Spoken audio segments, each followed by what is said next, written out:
Good evening. I'm Michael Book, Community Relations Coordinator for Valley Metro. Thank you for joining us for this call-in session for the Northwest Extension Phase 2 project. Participants are joining us via their computers on WebEx or through their phones and are currently muted.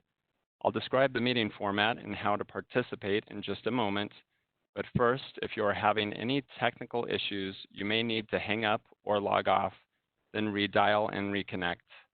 If that does not work, please contact WebEx Help at 866-229-3239. Once again, that number is 866-229-3239. We're looking forward to your questions, and the team is ready to answer. After the presentation, we'll describe and display instructions for asking a question. Keep in mind, after this meeting, you can continue to ask questions or provide comments anytime through September 4th by visiting the online public meeting on the project website at valleymetro.org/northwest and the number 2. The format for tonight is a short presentation. Then the remainder of the meeting will be open for questions and answers. Please note this event is being recorded and will be posted to the project website. Now, I'd like to begin the presentation by introducing Mike Sotak, the Northwest Extension Phase 2 Office Engineer with Valley Metro. Thanks, Michael.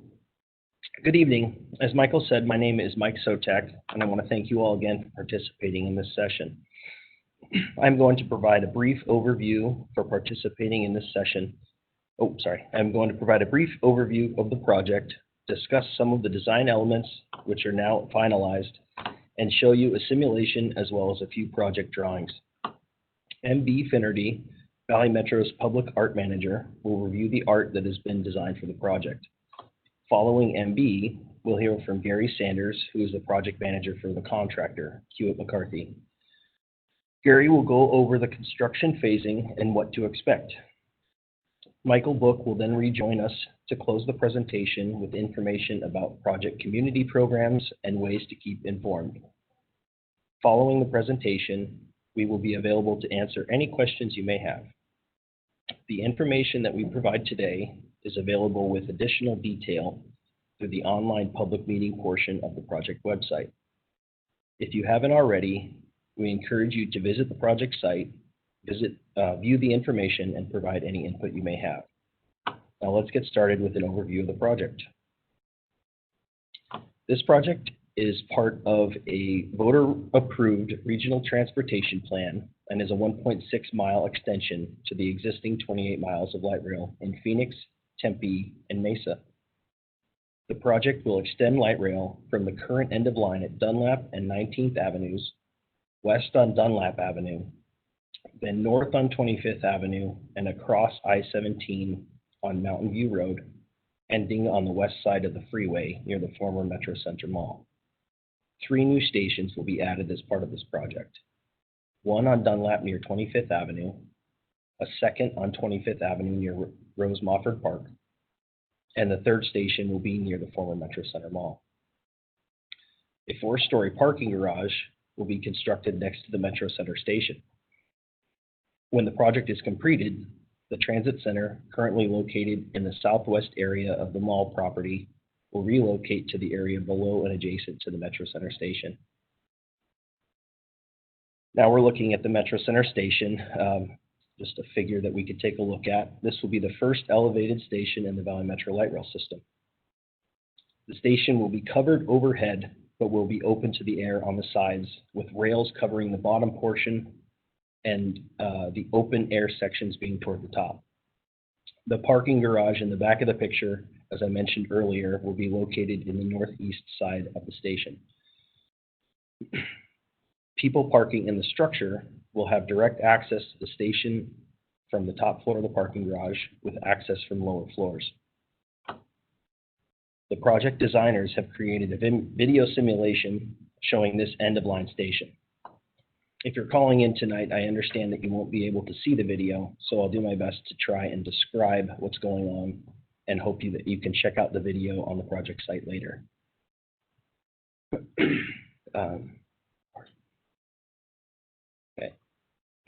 We're going to run that video now. So here we have an aerial view looking down on the northeast portion of Metro Center Station that pans counterclockwise.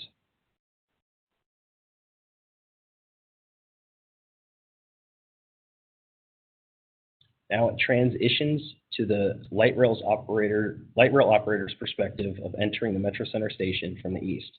The parking garage would be on your right. The covered open-air station has rails on the sides of the lower portion of the platform, enclosing it for safety, with the upper portion being open. Now passing through the ground-level transit center, moving from east to west beyond the station. Two bridge structures overhead are the tail tracks, which store light rail trains or light rail vehicles when they're not being used. Another significant structural element of the project are the light rail bridges over I-17.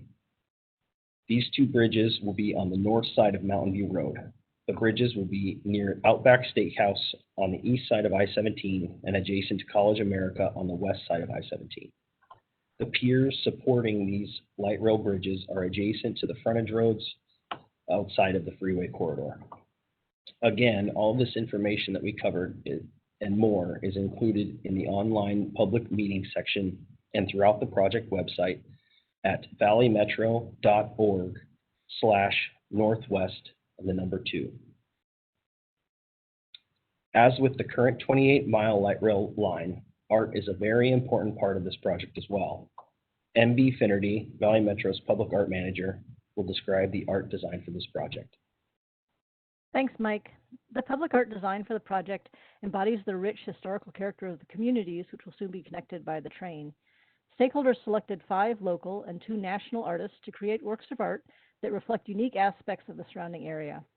The artists explored and researched the community and collaborated with the project designers, architects, and engineers, and then developed their designs through a process involving stakeholders and members of the Regional Rail Arts Committee, a citizens group of artists, arts professionals, and of course, they had public input throughout the design process.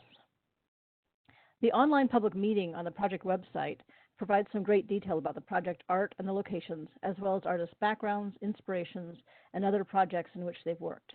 I hope you'll take some time to visit the webpage and learn more. Some of the artists celebrate the organic, beautiful, and playful forms of nature's flora and fauna. Some explore our history through cultural forms or nostalgic references to the recent history of Metro Center in its heyday. And one artist actually investigates the source of the Phoenix Lights. So with that, I will turn the presentation over to Gary Sanders. He's the project manager for Kiewit McCarthy and the contractor for this project. Thanks, MB. The project construction has begun and will continue through late 2023. Kiewit McCarthy will start heavy construction on Dunlap Avenue in late October this year. The project's light rail construction process is divided into 4 phases: utility relocation and road widening, track and station installation, bridges construction, and finally overhead power systems and testing. Utility relocation requires moving existing utility lines from the corridor where the light rail tracks will be going, so that it will not conflict when the light rail is in operation. The work will be in the right-of-way with the possibility of night work. Access will be provided to residents and businesses as we work adjacent to them. During this phase, the traffic lanes will consist of 1 lane in each direction with a center turn lane. This and the road widening work is typically the most disruptive phase of construction. Track and station installation centers the work on the areas where the light rail train will be contained. This phase contains the elements you will see progressing, such as placement of rail and light rail station construction. Typically, this work is less impactful to the pedestrians and the driving public, as it is mainly in the light rail right-of-way. A unique project element will be constructing the 2 parallel light rail bridges over I-17 that Mike described earlier, and the reconstruction of the Arizona Canal bridges. Our work on the Mountain View Road approach ramp for the new bridges over I-17 starts late this year with utility relocations and underground foundations for the bridge columns. This work will proceed through 2022 or 2021, including erecting the bridge structures over I-17, and will continue through 2022 with deck, barrier, lighting, track, and overhead power for the light rail trains. The reconstruction of the Arizona Canal bridges on 25th Avenue will occur in the first half of 2021 and will require periodic roadway closures. Finally, as construction wraps up, the last stage is installing the overhead power systems and testing. This work is all within the track area with the vehicle traffic lanes in their final alignments. When the testing is completed, the extension will be open for the public. Some construction-related elements to expect during this construction project include access will be maintained for businesses and residents. There will be notification and coordination of construction activities. There will be modification to traffic lanes and sidewalks. There will be daytime and the possibility of nighttime work when needed. There could be temporary utility interruptions, and scheduled outages and other impactful activities will be communicated to impacted residents and business owners in advance. It's important to note the project team makes every effort to get you information ahead of time so construction activities are not a surprise to residents, business owners and staff, and the traveling public. Please remember to be safe and smart around the light rail work zones. The rules are there to not only keep you safe, but also to keep the workers safe. Be alert, pay attention to construction signage, avoid using headphones and cell phones near the construction areas, and please don't jaywalk over the tracks, both during construction and after the trains are running. The project team's community relations group will be working with the community to provide information about upcoming construction activities during each phase. And with that, I'd like to turn it back over to Michael Book, Valley Metro's Community Relations Coordinator, to discuss these elements. Thanks, Gary. As you can tell, this is a large and complex construction effort. Valley Metro strives to mitigate disruptions during project construction, and my role is to communicate with area stakeholders during the project and be available at all times to answer questions and address concerns. There are some times when construction work will directly impact residents or business owners. In all cases, we communicate this information in advance. In some cases where the construction activity has more direct impact, we will meet with the stakeholder to coordinate work to accommodate specific considerations. For example, if there is a scheduled electrical outage for a business, the business owner may express a need for the outage to be after business hours so it is less disruptive. Valley Metro will be instituting a few community programs during area project construction. We are seeking a diverse group of stakeholders to participate on the Construction Advisory Board, or CAB. The role of the CAB is to serve as liaisons between the project contractor and community. CAB members will evaluate the performance of the contractor in minimizing impacts to the community during construction. Another important community program, Workforce Development, offers hiring and training events for people interested in construction jobs, as well as career development programs for grade school and high school students. Details for Project CAB and workforce development programs are included in the online public meeting on the website, including a CAB application and a workforce development interest form you can complete and submit to be contacted regarding these programs. Besides myself, the Valley Metro Business Assistance Coordinator, Bree Balke, will implement the Business Assistance Program for the project, working directly with businesses. Bree's job is to connect businesses with Valley Metro and other programs designed to promote and support impacted businesses in the corridor during construction. If you are the owner or representative of a business along the project route, she will be reaching out to you in the near future to learn more about your business and to let you know what business assistance programs are available. Perhaps most importantly, we encourage you to stay connected as this project progresses. There are lots of ways to do this. Every Friday, I send an email which details construction activities for the following week. If you would like to receive that email, let me know or go to the online public meeting and submit your information for this. The email information is also posted on the project website at valleymetro.org/northwest2. A new app, ConstructVM, will be available for download this fall. Watch your email or check the website for information announcing the app. Finally, reach out to Bree or me with any questions or concerns. Our contact information is on the website, including our email addresses and phone numbers, which mine is 602-256-5811. Once again, that's 602-256-5811. And Bree's, which is 602-256-5822. I'll say it one more time. Her number is 602-256-5822.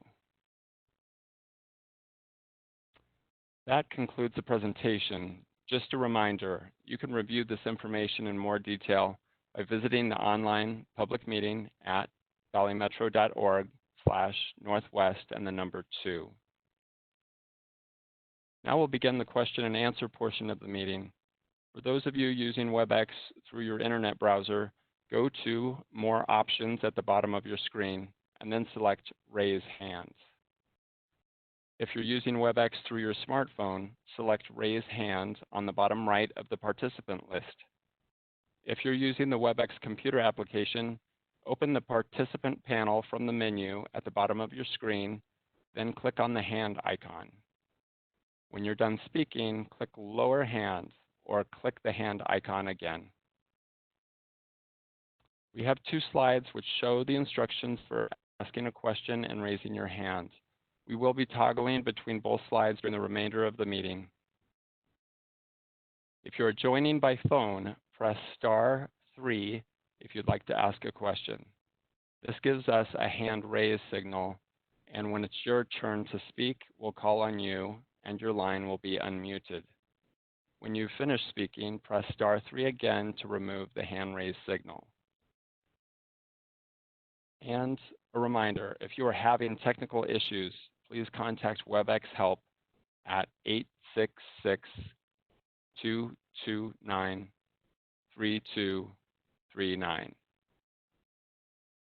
Haley Estelle with Valley Metro is managing the questions queue. Haley, are we ready? Hi, Mike. We are ready. We have several people in the queue that are ready to ask some questions, so I'll run through that and start unmuting lines as well as reading from the Q&A. Our first question comes from our participant, Carmona. Carmona, I see that you have your hand raised. I'm going to go ahead and unmute your line. When I do that, you'll be live with our panelists. Carmona, you're unmuted.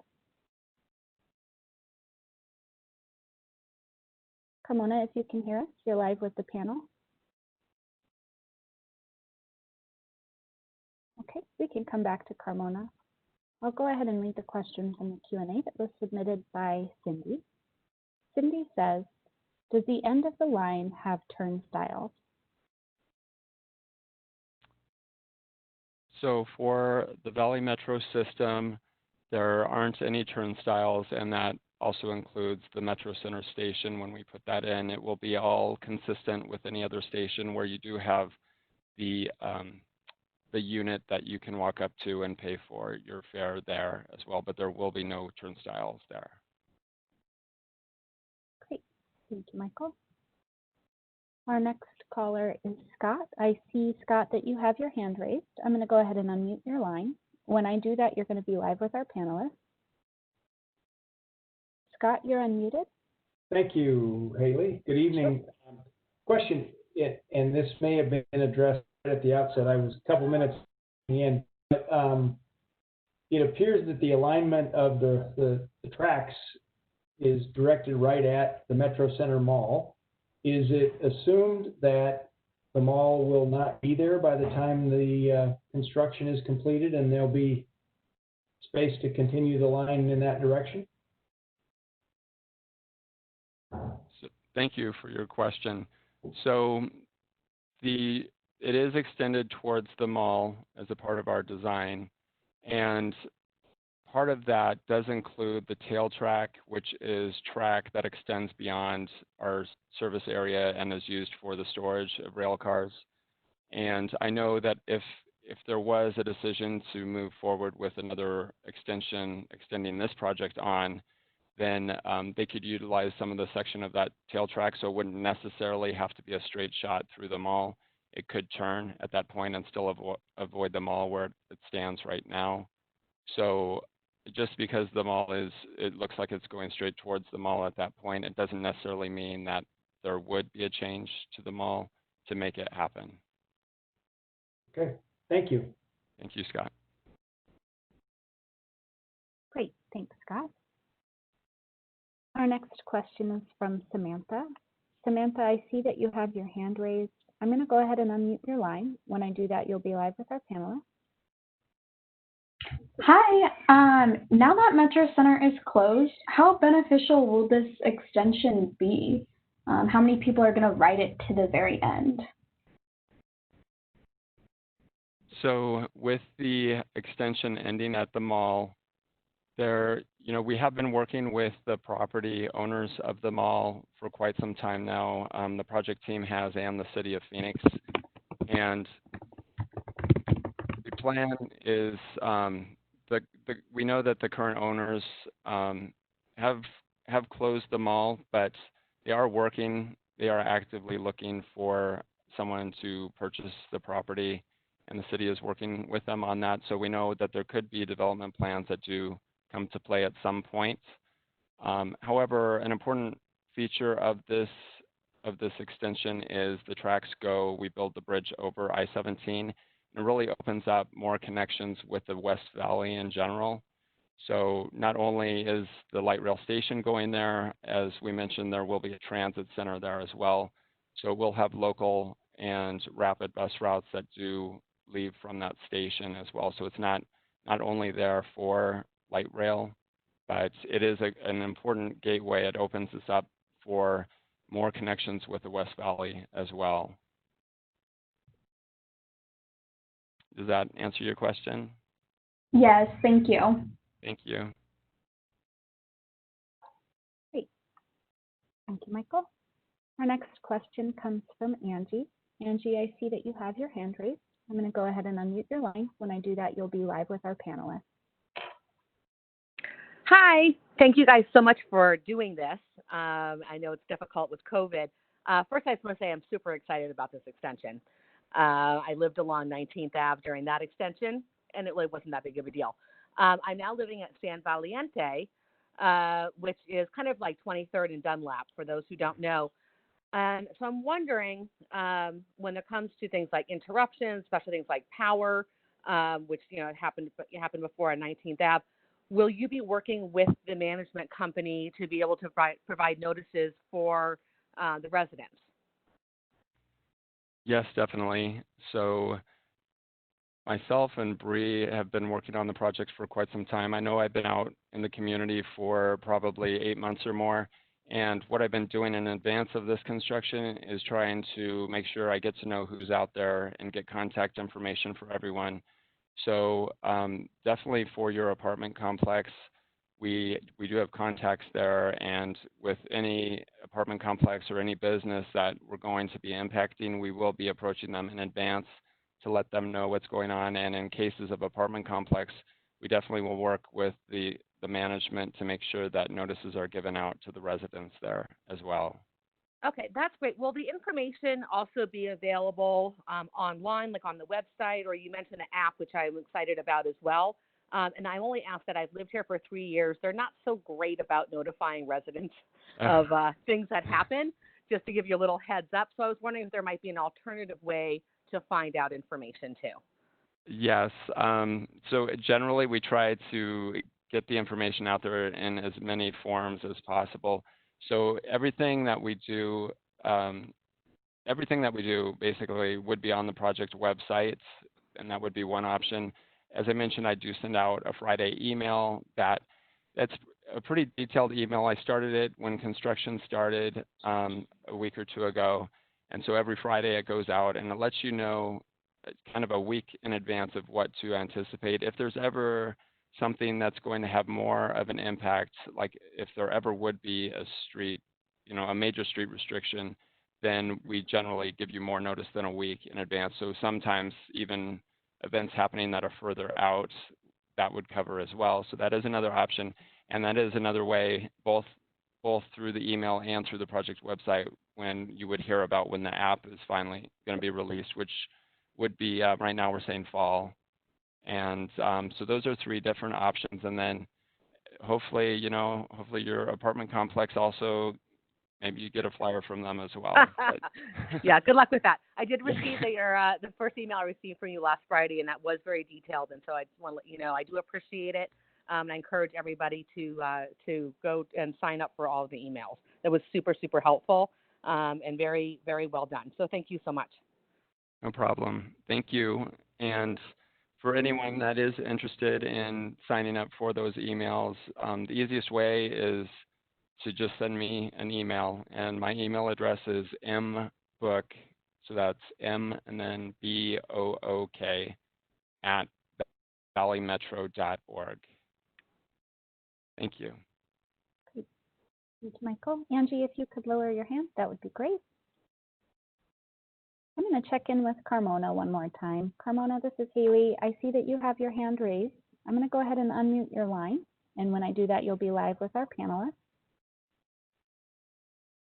Hello, good evening. Good evening. Sorry about that earlier. I was away from my computer and I got back, missed you.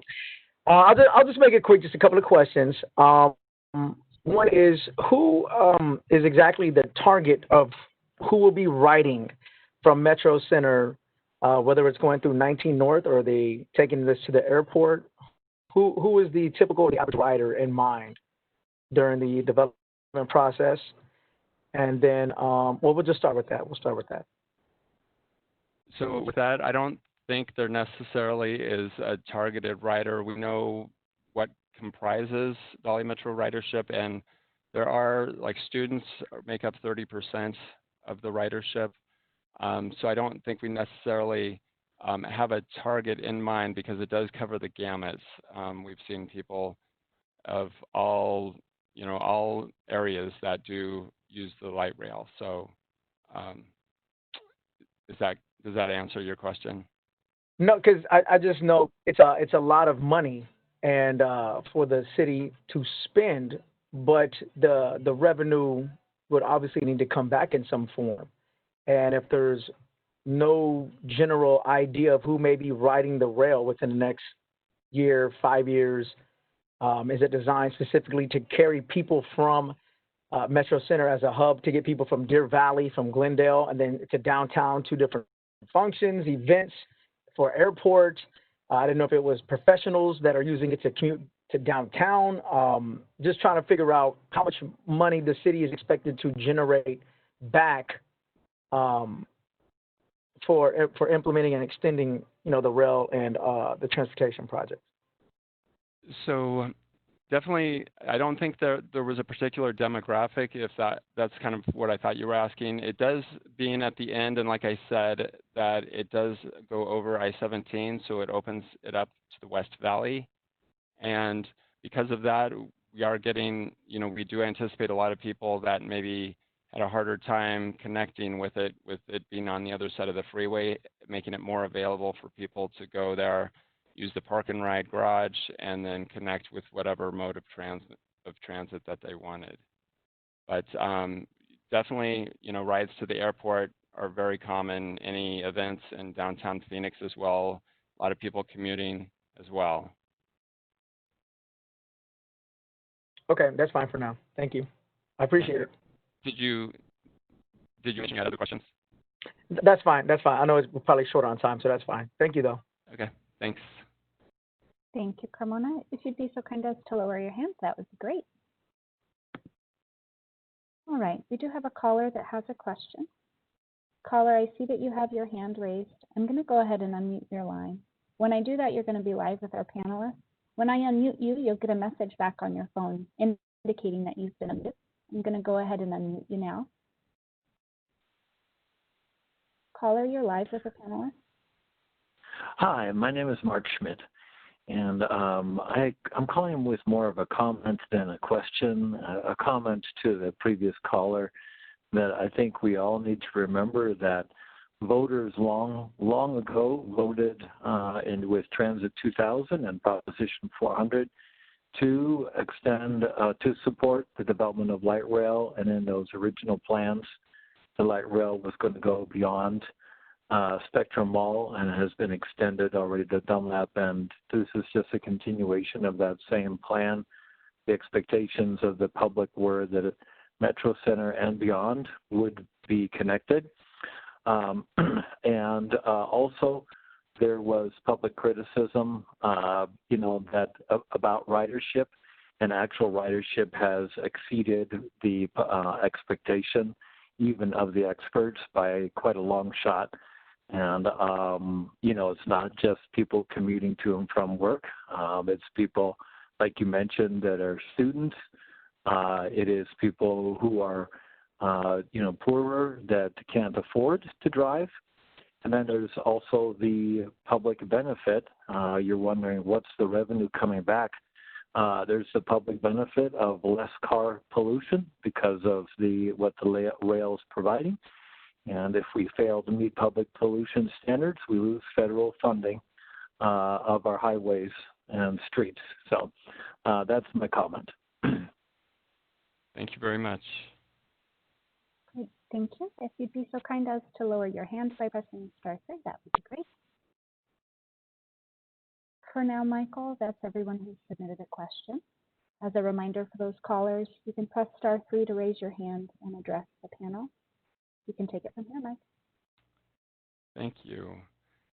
Since there aren't any questions coming in right now, I did mention as a part of the presentation that I work with Bree Balke, who is a business assistance specialist with Valley Metro.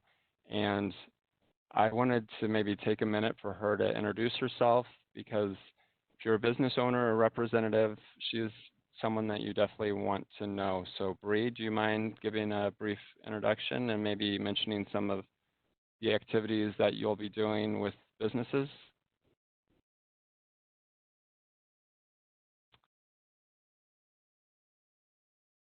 Bree, I apologize for the interruption, but it doesn't sound like your microphone is working.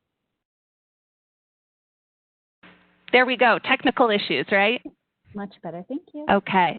My name is Bree Belke, and I'm with Valley Metro, and I just recently transferred over to this project, so I've been out canvassing with Michael, and hopefully I've gotten to meet a few of you. If I haven't, I'm looking forward to meeting you. I'm a full-time staff member that's assigned to Northwest Phase 2 specifically with business assistance. And we want to be able to support those businesses along the corridor and around the surrounding area while the light rail is being built. And we have a few different programs, and my goal is to work with you directly to see what types of programs work for your business. And I have a few different examples of what we offer. Like it was mentioned earlier, directional signage to make sure your customers and your employees can locate the driveway to your business. We will have promotional campaigns. We will also offer technical assistance, and this is something that's really great during construction and right now during COVID to take advantage of. The technical assistance, maybe you need to update your website. Maybe you were looking to take that dive into social media. A lot of those things that you just haven't had a chance for, this is a great opportunity to get that technical assistance. And then another thing that we've been doing is working with our community advocacy partners. They offer a lot of great trainings and something that you could take advantage of. And also some different programs. Some other things that we like to do when things get back to a little bit more of a new normal is that we typically will have quite a few different community events during construction with our contractor, with the different community agencies in the city of Phoenix. And those are really great because it gives you an opportunity to promote your business. So if it's tabling or if it's catering, if it's if it's providing what do we have, those bounce houses, and your company does that, we would like to help highlight that. And so hopefully we can get back to normal so we can have those community events, because that helps bring people that are living directly in this area that would want to support your business to come and meet you. So those are just a few. Like I mentioned, Michael and I have been out canvassing. We've been wearing a mask, so you haven't been able to really see what we look like. But we've been out and about, and if I haven't had a chance to speak with you, definitely reach out to me, because I would be more than happy to work with you, and I'm excited to be on this project. Thank you, Michael, for the opportunity. No problem. Thank you, Bree. Haley, do we have any questions that have come in? We do. We have someone who submitted a question through the Q&A. This is from Samantha. She says, can someone explain more about the app Valley Metro plans to release this fall? Sure. So that is something, the Construct VM is an app that basically it will give you some information on the roadway restrictions that are upcoming and ongoing, as well as we will have images from different scenes from the project construction. And we are going to also try to tie in a business assistance element to where people who have the app can be made aware of some of the deals maybe that the businesses will have in the extension. So, Mike, can I add something to that? Sure. This is Terry Gruber with the Community Relations team. To get a sense of what that app will look like, Construct VM is active right now for another project that actually got a sooner construction start, and that's the South Central Extension Downtown Hub. So you can currently download the app, Construct VM, and you'll get a sense of what the Northwest Extension information will be. Thank you, Terry. Great. Thank you both. I have a participant who has a question. Dana, I see that you have your hand raised. I'm going to go ahead and unmute your line. When I do that, you'll be live with our panelists. Hi, thank you for taking my question. We're sitting here considering this extension that you guys are talking about and wondering where along this route the train will go from ground level to elevated. Yes, so I believe the transition will be as you approach a little bit before the Outback Steakhouse on the east side. But maybe we have Andrew Haynes, who's the project designer with Jacobs. Send it to him to see if he can maybe provide more details about where that transition happens both. Actually, it would be just on the east side. Andrew.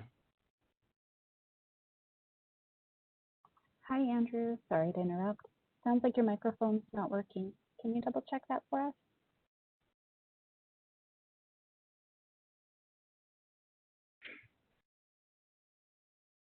Is that right? Yeah.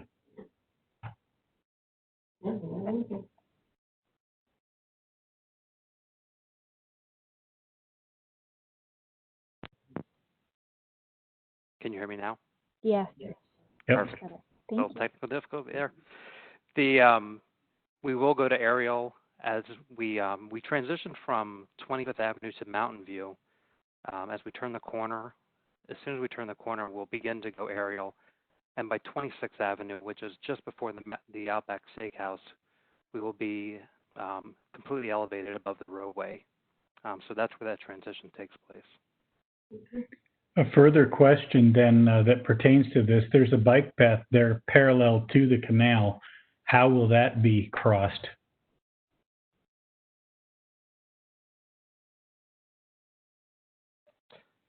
So are you referring to the canal, the bike paths that are along the Arizona Canal? Yes. So the system will be at-graded at that location. Okay. However, there will be traffic signals to provide the ability for pedestrians or bicyclists to be able to press a button and have vehicle traffic and train traffic stop for safe crossings at that location. One last question. Do you have any idea when that trail will be impacted by this project? At what point in the project? I'd pass it over to Gary Sanders to provide more detail on the construction schedule.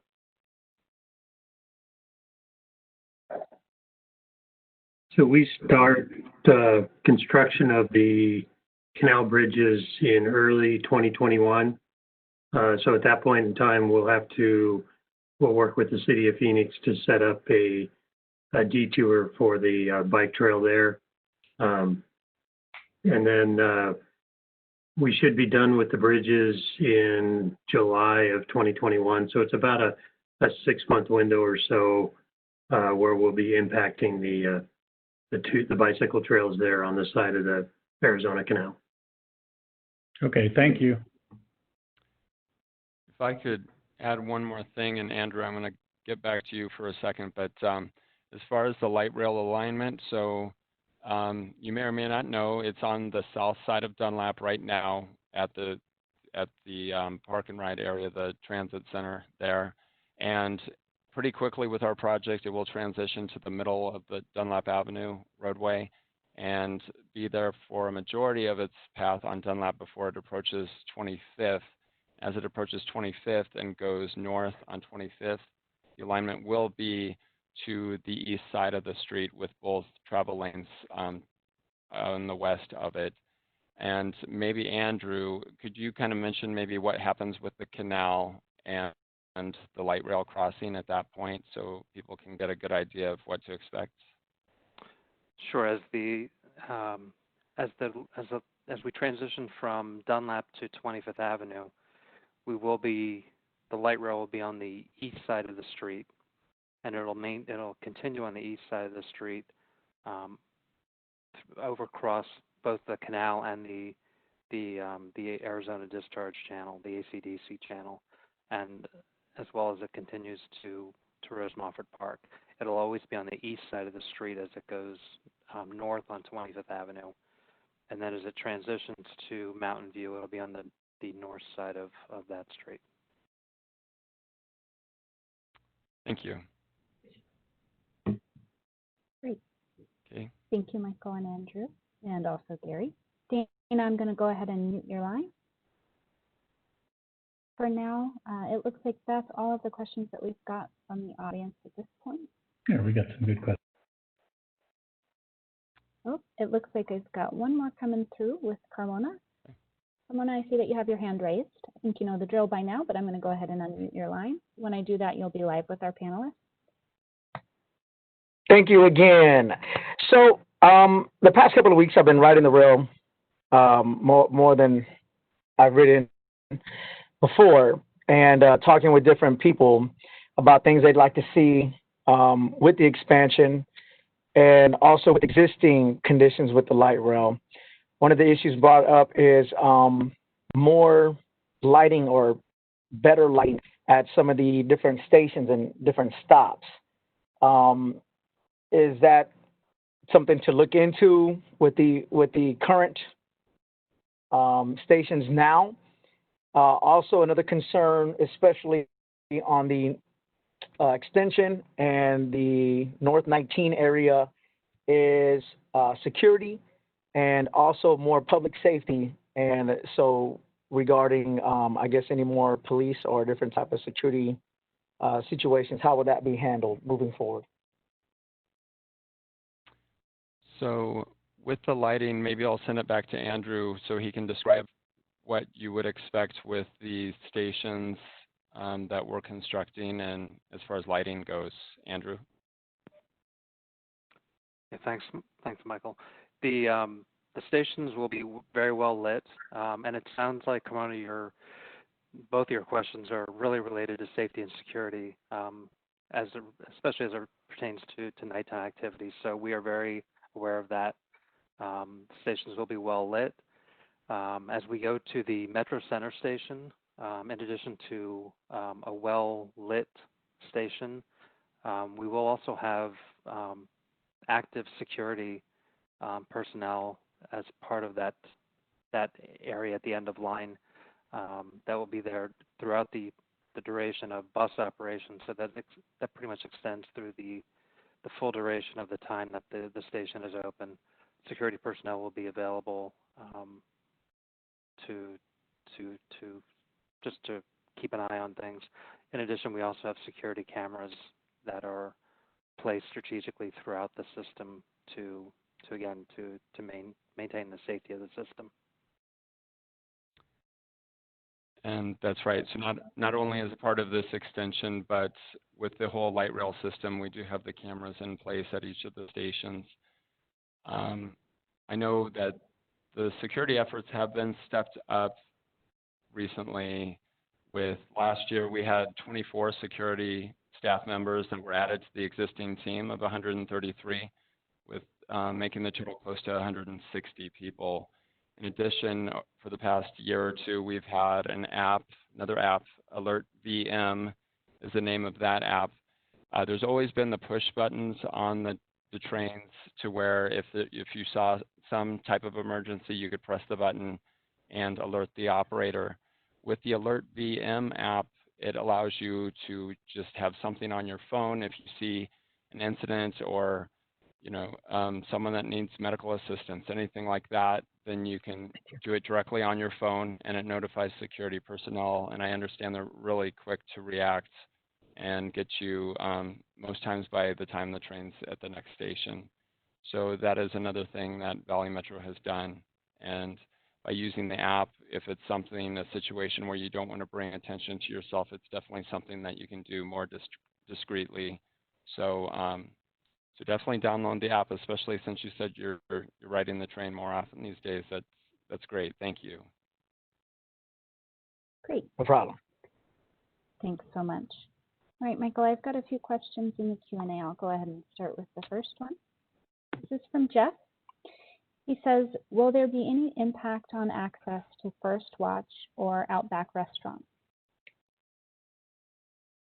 So the light rail construction and the light rail path will be closer to the Outback than the First Watch because the light rail is going to be on the north side of the street. But we're not. You play the song anytime. You know what it is? Bodegella, right? Which one? Yeah, Bodegella, yeah. I'm getting feedback here. Sorry. So it's more on the north side than on the south. So there are definitely two businesses that I'll be in close contact with through the course of construction, as with all the businesses. But the construction will be right there between them. But it won't really be impacting them too much. I think there's one parking space at the Outback that actually will be impacted, and that's about it as far as actually impacting the property itself. Andrew, did you want to add anything to that?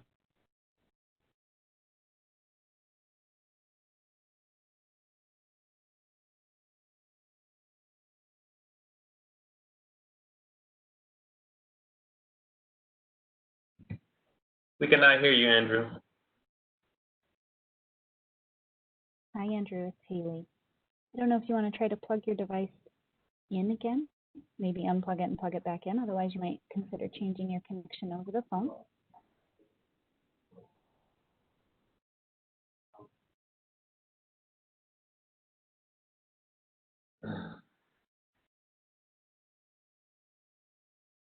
All right, Andrew's going to take just a moment to check on his audio. Michael, if you want to move on.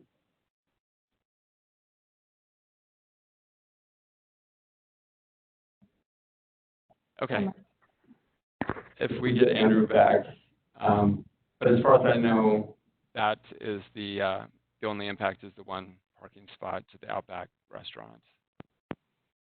Does that answer your question? Can you hear me now? Yes. Yes, sir. Thank you again. So Michael is correct with the alignment. The impact during construction will it'll be varied depending on what's the activity that's taking place at the time. Obviously, I think the entire team will do whatever we can to keep businesses open as long as possible for the greatest amount of time possible. I think the added benefit of the light rail at the Outback Steakhouse will be there'll actually be a lot of shaded parking there now with the light rail going over a lot of their parking spaces.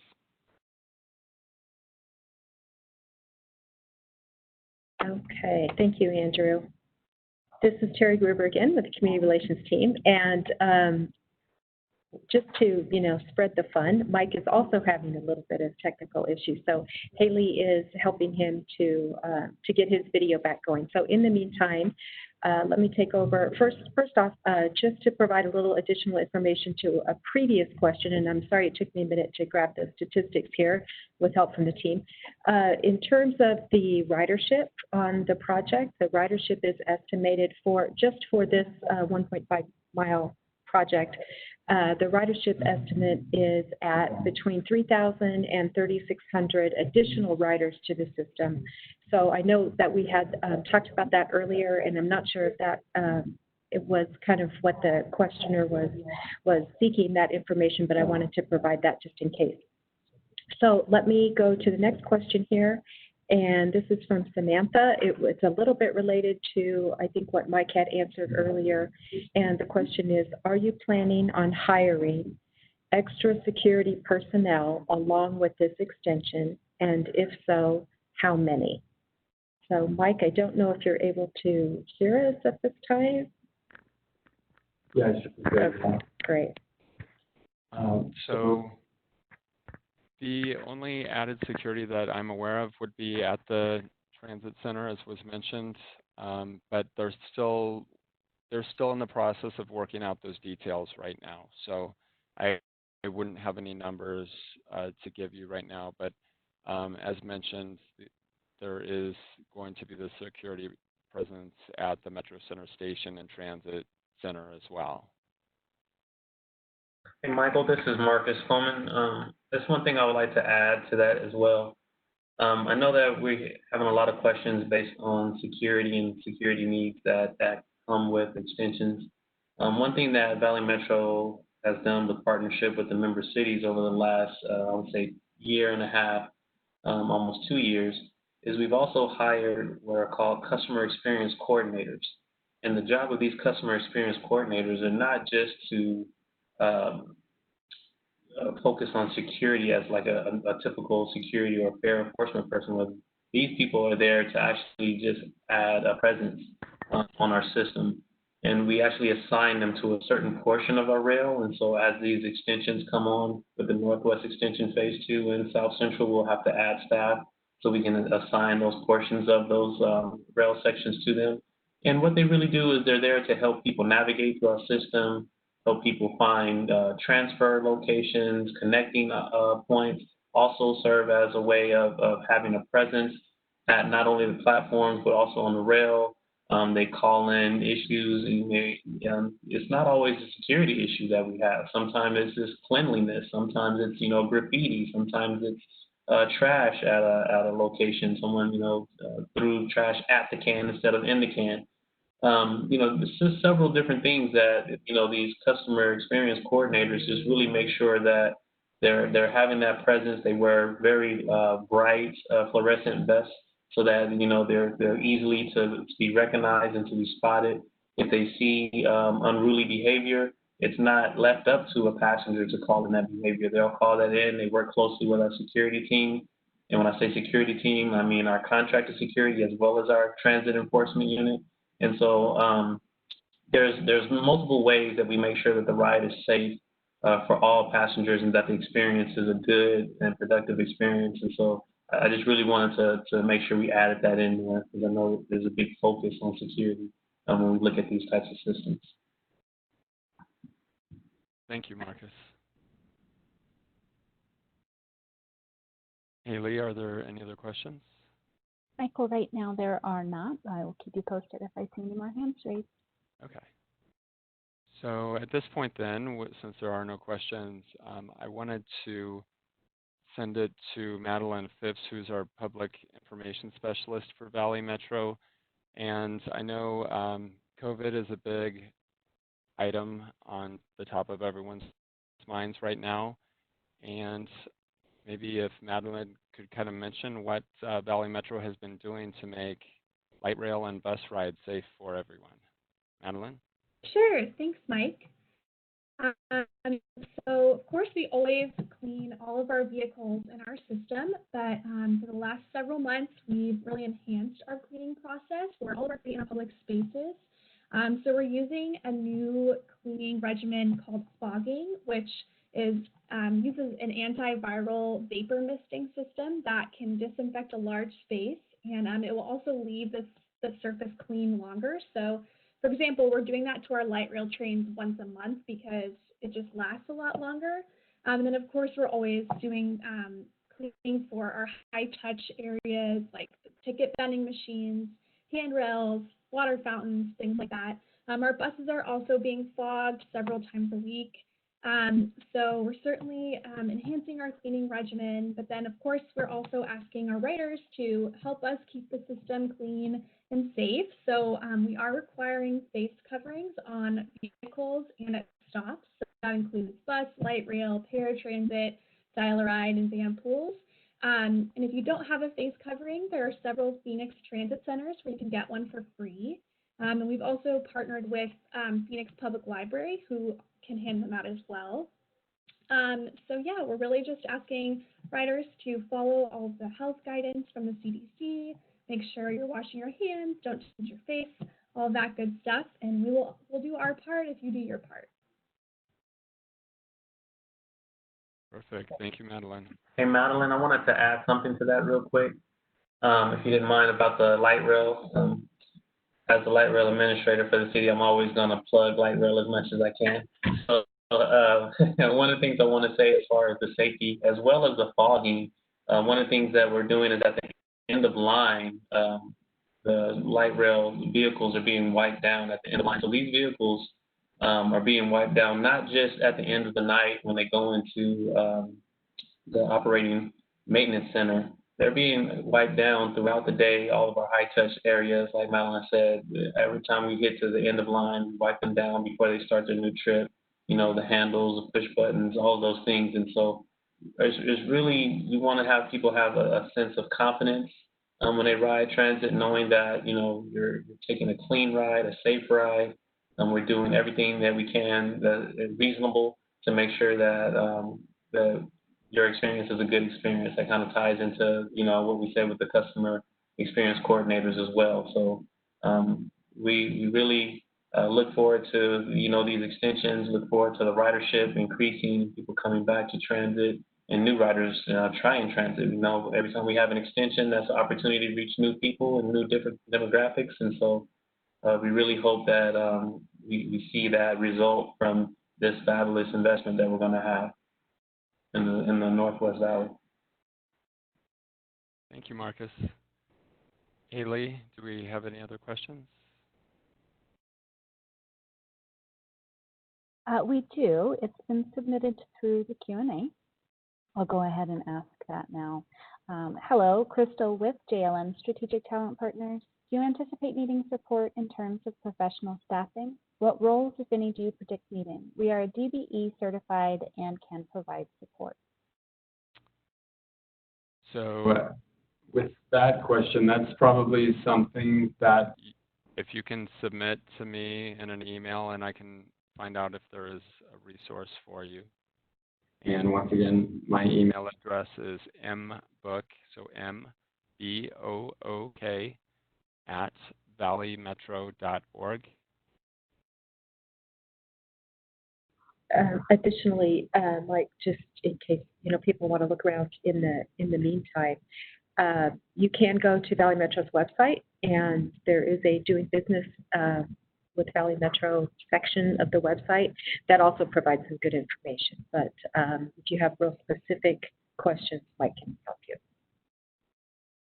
And we do also, if you mention the website, if you do go to the project's website with the online public meeting right now, we do have a workforce development. This is a little away from what the question was asking, but if you are interested in possibly working on projects like this, that is something that you can go online to valleymetro.org/northwest and the number 2, and click on the button that says Online Public Meeting.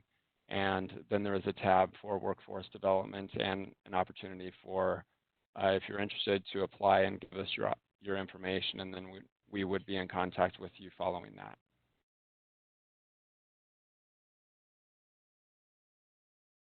Haley, do we have any more questions? We do. Thanks, Michael. I've got 2 people who have their hand raised in the queue. Carmona, hi. I'm going to go ahead and unmute your line. When I do that, you'll be live with our panelists. Hello. Thank you again. Sorry for the amount of questions. There's just a lot to go over.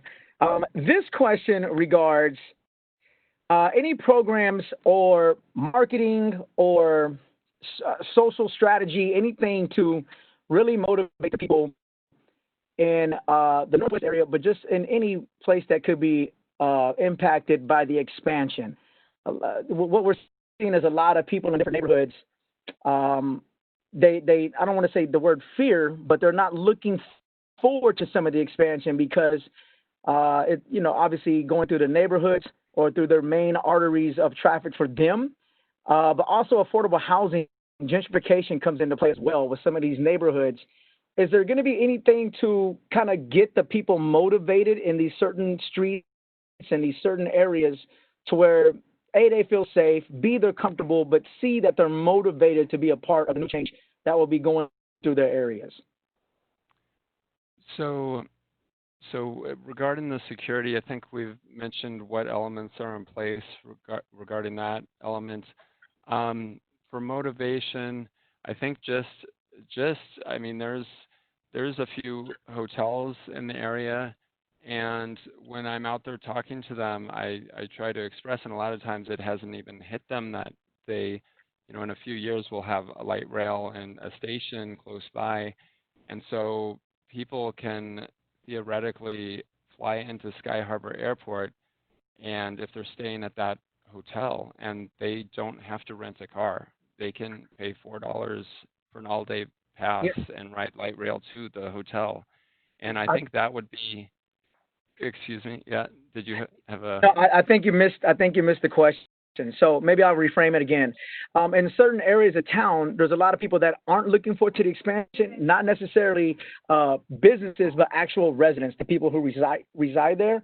Because we're seeing in a lot of different areas where they do start developing, you're having more investors, more opportunities in certain areas to where they're expanding, and then the people that are actually in those areas can't even afford to live in those areas again that are supposed to be helping and benefiting the people with that expansion in that area. So is there any programs or any type of marketing that's going to make people more comfortable, more education about the rail, and how this may be a good thing for the people involved in these neighborhoods? So if you're interested in how Valley Metro markets its light rail, I'll have to ask and see if Madeline has a response to that. I think he's really talking about housing. Yeah, housing, property value, just a lot of, motivating the people in the areas that, I know the South Side, there's a lot of people that who I've talked to and ridden, they're not looking forward to it. So I'm just trying to see how it goes for the Northwest expansion. Anything to motivate or encourage people to be a part of it and give them something to look forward to, because a lot of places, even on the South Side, are seeing already property values are already going up. I do real estate as well, and I already know that they're going up, and people that are local to the area that have been there for generations can't even afford the rentals now. So my thing is, that's why I asked earlier about the demographic, or who do you plan or who do you think is going to be riding this, because a lot of the people that are local to the expansion the areas that haven't been gentrified yet, what is the motivation for them to be excited about the expansion? So Madeline, can we tag team this one? Sure. I know it sounds like you're talking about two different areas. So if you want to talk about the South Central, South Phoenix area, I know the city of Phoenix had I can you know, talk about an that. opportunity for the TOD grant, if you want to touch on that a little bit. But No, I just use the South Side as a comparison, so that the people down there, you know, that's how some people that I've talked to when I've been writing have been feeling. That's their sentiments about the rail expansion. I'm saying, how do you not have that attitude in the Northwest section, as far as ridership and the people that actually live in the communities in the area affected by the expansion? So, Kimona, I'll try my best to answer that question for you. So, similar to what we've done in our South Central corridor, and it's unfortunate you have people that are skeptical or feel that they won't be able to remain in place and age in place in this community. Through our Planning and Development Department, and also through a grant that we were able to receive from the Federal Transit Administration, we started a TOD process, which is a Transit Oriented Development process, which incorporates our Community Economic Department and also our Housing Department.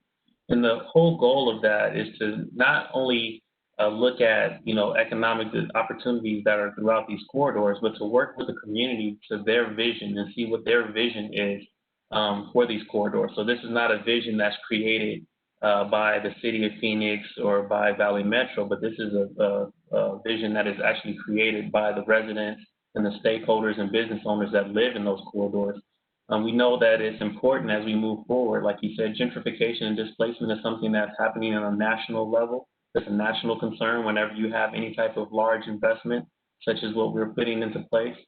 These are things that we have to think about. We have to think about equity and how these projects need to have an equitable piece of them, making sure that everyone is able to participate and everyone's able to participate at a level that's meaningful. And so what we will do, we will have a steering committee that we will form with the Northwest Extension Phase 2, similar to what we've done with South Central. And the steering committee is really to guide development policies for the area and for the corridor. And so this was a time where we really encouraged to get the community involved, so that, similar to South Central, where we heard that there's a need for entertainment, there's a need for medical facilities, there's also a need for connection to educational facilities. We would be looking for those type of guidance in the Northwest Extension Phase 2. What does the community feel that it needs there? What are the things that the community needs to support the businesses that are there? What are things that will help support those businesses that are currently in the area and help solidify them?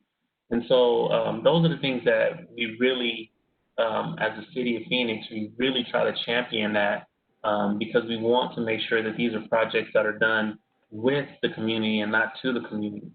That's something that we say a lot here in public transit. You'll hear our council members as well as our mayor repeat those things. And so I hope that answers your question. We're really working with the housing department to identify property that not only we own, but property that we're able to purchase, so that we can put out requests for proposals for low-income housing. We try, when we do low-income housing projects, we try along these type of corridors, we try not to sell the property, but do long-term leases, and that way we can control those properties and make sure that they maintain a low-income status. A lot of times when you sell a property, the initial project is built as a low income, then over years the rental rates will start to increase. And so by us doing long-term leases, it allows us to control that. So I hope those are just a few of the strategies. I can get you in contact with our housing department project manager, who can give you more detailed information on each specific parcel. But I hope that answers the question from a generality basis. Somebody give Marcus Coleman a raise. That's what I'm talking about. That's the right way to answer that question.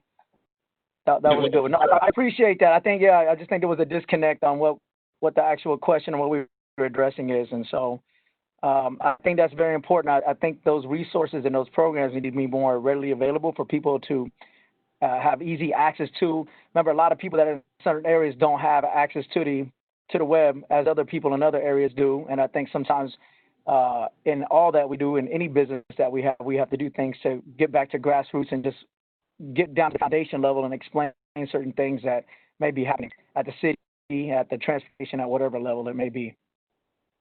So thank you, Carmona for Mayor 2020. Thanks. Thanks, Carmona. Thank you. That would be great. Michael, do we have time for one more? Yes. Great. Angie, I see that you have your hand raised, so I'm going to go ahead and unmute your line. When I do that, you'll be live with our panelists. Hi again. One quick question.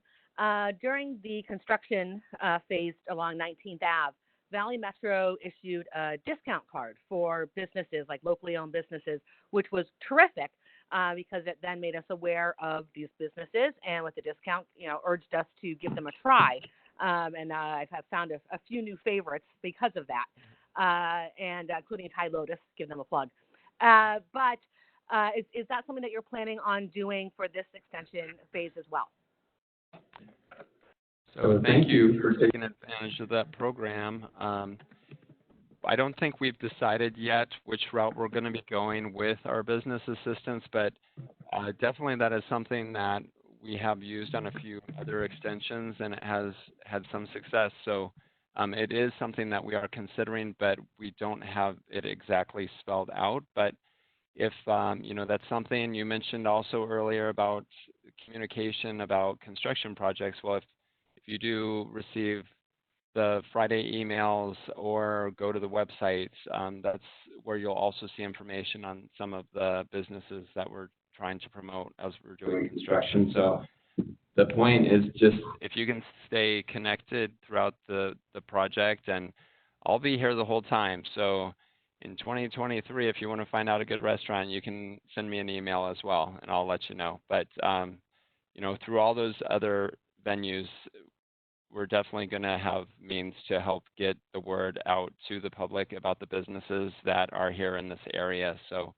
please just stay connected, and thank you for your question.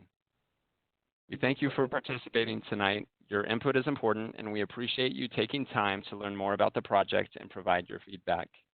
As a reminder, a recording of this event will be posted to the website at valleymetro.org/northwest2. And that's also where you can continue to view information about the project and submit additional questions or comments. If you don't have computer access, please contact me at 602-256-5811. I'll repeat that one more time, at 602-256-5811. Thank you, and have a good evening.